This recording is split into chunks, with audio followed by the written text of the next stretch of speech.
ایک اللہ والے تھے بزرگ، اللہ اکبر، وہ کیا کرتے تھے، اللہ مجھے بھی ایسا بنائے اور ہم سب کو ایسا بنائے.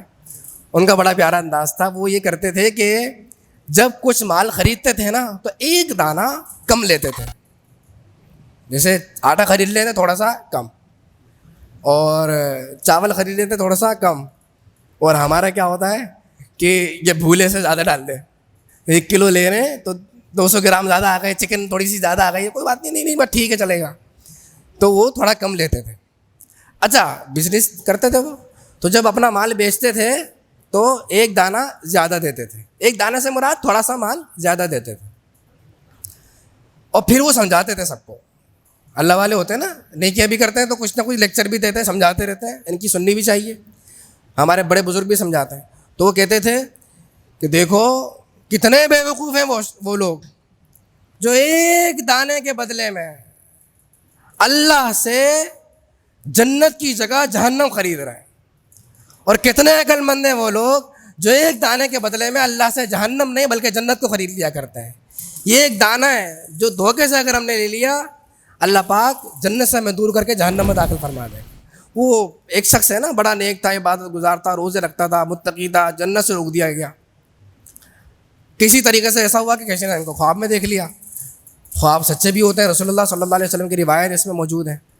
تو پوچھا کیا کیسی گزر رہی ہے، کیا ہوا؟ اس نے کہا کہ جنت سے روک دیا گیا ہوں. معاملہ یہ ہے کہ میرا روزہ تھا، نیک عبادت گزار، وہ بھی کس سے؟ روزے سے. کتنا نیک شخص ہے، جنت سے روک دیا گیا. بھائی کیوں روک دیا گیا؟ کہ لڑکا بیٹھا ہوا تھا اپنے دوست کی دکان پہ، پرچون کی دکان تھی.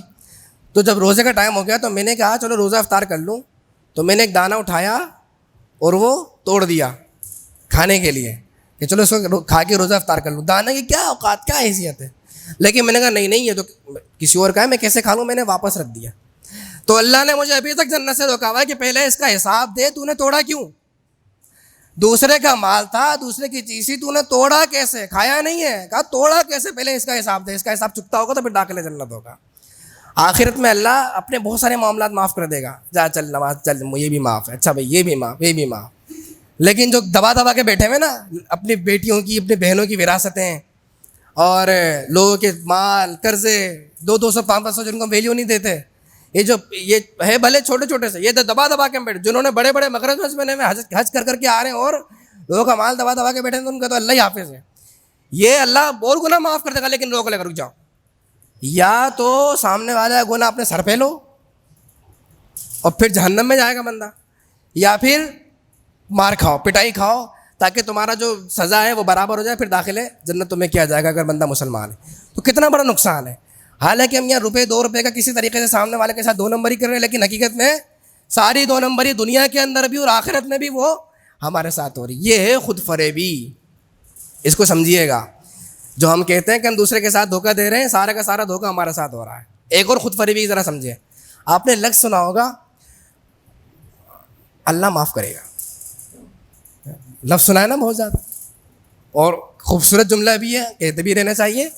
بلکہ مسلمان کا تو یہ عقیدہ ہے، یہ نظریہ ہے کہ ہمیں رحمان کی رحمت سے امید رکھنی چاہیے. اللہ کی جو رحمت ہے، اللہ کی رحمت سے مایوس ہونا کفر ہے، اس سے امید رکھنی چاہیے. لیکن آپ مجھے ایک بات بتائیں، ایک شخص صبح اٹھ رہا ہے، گھر سے باہر نکل رہا ہے، مسجد میں آ رہا ہے، باجماعت نماز ادا کر رہا ہے. ایک شخص ہے جو کہ میٹھی میٹھی مزے سے نیند سو رہا ہے. کیا یہ دونوں برابر ہو سکتے ہیں؟ کیسے برابر ہو سکتے ہیں؟ اللہ کریم نے رسول اللہ صلی اللہ علیہ وسلم کے جو فرامین ہم سنتے ہیں، اس میں ہمارے سامنے واضح بات آ گئی، جو بے نمازی ہے جہنم کا حقدار، جان بوجھ کے روزے قضا کرنے والا ہے جہنم کا حقدار، حج فرض ہو گیا نہیں کر رہا جہنم کا حقدار، زکوٰۃ لازم ہو گئی نہیں دے رہا جہنم کا حقدار، ماں باپ کے نافرمان جہنم کا حقدار، پڑوسیوں کو تکلیف دینے والا ہے جہنم کا حقدار. ہم یہ چیز اللہ کے فرمان میں، رسول اللہ کے فرمان میں ہم سنتے رہتے ہیں، سمجھتے رہتے ہیں. جب یہ چیز ہم سن رہے ہیں کہ جہنم کا حقدار ہے، تو کیسے ہو سکتا ہے کہ ایک شخص ماں باپ کا فرما بردار ہے، ایک شخص نافرمان ہے، دونوں برابر ہو جائیں، دونوں جنت میں جائیں سیدھا سیدھا. ایک شخص ایک نماز نہیں پڑھ رہا ہے، ایک ساری نمازیں پڑھ رہا ہے، دونوں برابر ہو جائے، دونوں جنت کے اندر چلے جائیں. ایک شخص پڑوسیوں کی ایسی کی تیسی کر کے رکھی ہوئی، اس نے تکلیف، یہ نالے کا پانی ادھر، گند کچرا ادھر، کوئی لحاظ ہی نہیں ہے، مینرس نام کی اس کے اندر چیز ہی نہیں ہے بالکل بھی. اور وہ ایک شخص جو بیچارہ پڑوسی کا لحاظ رکھتا ہے, کچرا آ جائے گند آ جائے اس کا صاف ستھرا سب کچھ کر رہا ہے, وہ دونوں کے دونوں سیدھا کہا جائے جنت کے اندر. یہ کیسے ہو سکتا ہے؟ بالکل پاسبل ہی نہیں ہے. اللہ کریم قرآن مجید فرقان حمید میرے ساتھ فرماتا ہے, اللہ فرماتا ہے افنجعل المسلمین کالمجرمین, کیا جو مجرمین ہیں, کیا مسلمان ہیں وہ مجرمین کی طرح ہو جائیں گے؟ کیا تم یہ چاہتے ہو کہ ہم ان کو مجرمین کی طرح بنا دیں؟ مالا کو تمہیں کیا ہو گیا ہے؟ کیف تحکمون, یہ تم کیسا فیصلہ چاہتے ہو, کیسا فیصلہ کرتے ہو؟ تم چاہتے ہو کہ جو مجرم ہیں اور جو مجرم نہیں ہیں وہ دونوں برابر ہو جائیں. یہ کیسے ہو سکتا ہے؟ کشتی جو ہے وہ پانی پہ چلتی ہے, کشتی زمین پہ نہیں چلتی. اسی طریقے سے جو چیز جہنم میں لے جانے والی ہے, جو گناہ جہنم میں لے جانے والی ہے, وہ بندہ وہ سارے کے سارے گناہ کرے اور امید کیا لگائے بیٹھے, اللہ پاک مجھے سیدھا داخل جنت کرے گا. رسول اللہ صلی اللہ علیہ وآلہ وسلم کا بڑا پیارا فرمان ہے ہمارے سمجھنے کے لیے.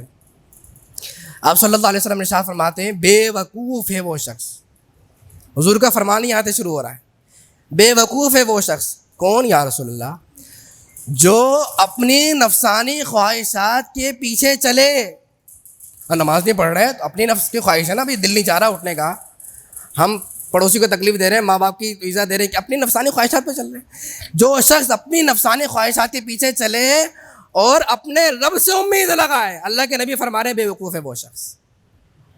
امید کس سے لگا کے بیٹھا ہوا ہے؟ اللہ تبارک و تعالیٰ سے, کہ وہ تو مجھے سیدھا کیا کرے گا, داخل ہے جنت. اللہ کے نبی فرما رہے ہیں بے وقوف ہے بھائی.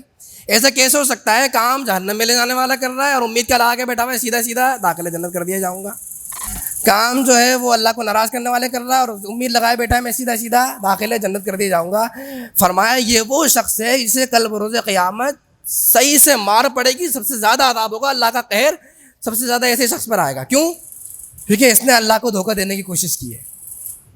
اللہ کو دھوکہ دینے کی کام دوسرے کیے ہیں جہنم میں جانے والے, امید لگا کے کیا بیٹھا ہوا ہے کہ جنت میں جاؤں گا. یہ شخص ہے, اللہ کا غضب اس پر ہوگا.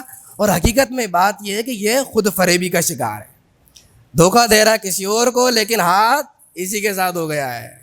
آخرت میں جب اس کو مار پڑے گی تو اس کو پتہ چلے گا یہ میں نے کیا کر لیا ہے, اللہ نے کیا فرمایا تھا اور میں تو کیا امید لا کے بیٹھا ہوں. ہاں اب ایک شخص نیکیاں کر رہا ہے, اللہ کی فرما برداری کر رہا ہے, اللہ نے جو فرامین نازل فرمائے ہیں ان پہ عمل کرنے کی کوششیں کر رہا ہے, لگا ہوا ہے. اب اس کے ساتھ وہ امید رکھتا ہے یا اللہ کوششیں میں کر رہا ہوں, داخل جنت تو کر دینا.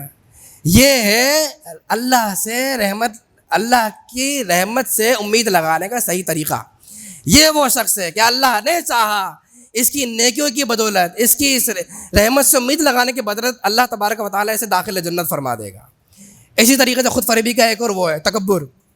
وہ ہے نا, ایک شخص ہوتا ہے وہ سمجھتا ہے کہ بھائی میں جو ہے میں سب سے بڑا ہوں اور میرے میں یہ میں وہ, حالانکہ کس سے پیدا ہوا ہے؟ گندی مٹی سے, گندے پانی سے, بالکل ہی کھینچڑا لوتھڑا, اس سے بنتے بنتے انسان بنتا ہے. لیکن یہ انسان تکبر کے اندر مبتلا ہو جاتا ہے. جو متکبر ہوتا ہے نا وہ بھی خود فریبی کے اندر مبتلا ہوتا ہے.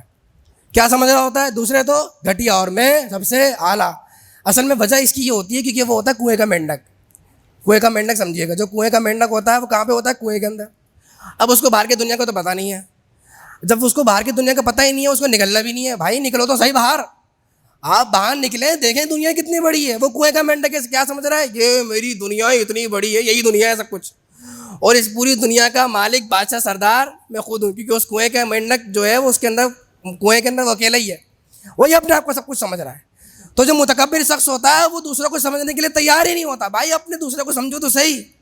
اگر کوئی نیا لڑکا آیا ہے کام کرنے کے لیے, اس کو آپ دیکھو تو صحیح, وہ آپ سے زیادہ ماہر ہے. آپ جب سمجھنے کے لیے تیار نہیں ہوگے, اپنے آپ کو ہی سب کچھ سمجھتے رہو گے, تو ایک وقت وہ آئے گا کہ آپ کے ساتھ ہاتھ ہو جائے گا, آپ وہیں کے وہیں رہیں گے, ہو سکتا ہے کمپنی سے ہی باہر. لیکن جو نیا آنے والا ہے وہ چونکہ تکبر نہیں کر رہا, متکبر نہیں ہے, خود فریبی کا شکار نہیں ہے, اپنے ساتھ اس کو دھوکہ نہیں ہو رہا ہے, وہ شخص آگے بڑھتے وہ آگے بڑھ جائے گا. شیطان کے ساتھ کیا ہوا تھا؟ وہ بھی تو خود فریبی کا شکار ہوا تھا. کیسے؟ تکبر کیا. حضرت آدم علیہ السلام کو کہنے لگا یہ تو مٹی سے بنا ہے, میں تو آگ سے بنا ہوں. ارے بیوقوف, اس نے یہ نہیں دیکھا کہ یہ تو اشرف المخلوقات ہیں, ان کو اللہ عزت دے رہا ہے, اللہ نے اپنا خلیفہ بنایا ہے, تجھے آگ سے بنایا ہے.